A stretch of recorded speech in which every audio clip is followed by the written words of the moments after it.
reka nkubwire digital marketing mu minota 2. Ubu niyo tuvuze digital marketing ni ukwamamariza kuri internet cyangwa se kubona abakiriya kuri internet.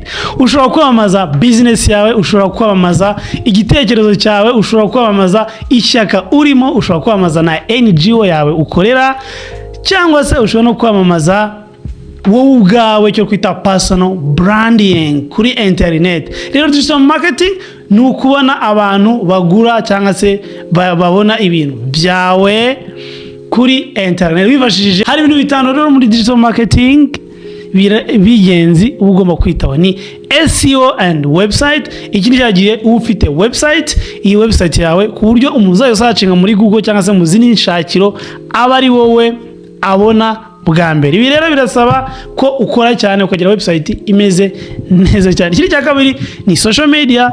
Social media ni imbuga nkoranyambaga. Abantu benshi kimwe cya kabiri cy'ubuza bwabo barimo baromara kuri social media. Rero kuko ari abantu bari niho ujya. Ukibuka ko social media ntago zose zikora kimwe. Facebook uko ikora itandukanye nuko Instagram ikora, itandukanye nuko YouTube ikora na LinkedIn ikora. Niyo mpamvu ugomba kumenya strategy y'izo mbuga nkoranyambaga. Ikindi cya gatatu nicyo twita content marketing. Ibi ngibi ndi gukora ni ugusharinga content z'ubwenge zifasha abantu kuri internet, warangiza abantu bakazagira ute ukazabamamaza. Ikindi cya kane ni PPC plus pack. Ikizona ko iyo ugiye nko kuri Facebook cyangwa Instagram ubona ibintu bari kukwamamaza, bari abantu babishyuye amafaranga kugira ngo bagire ute bakwamamazeho.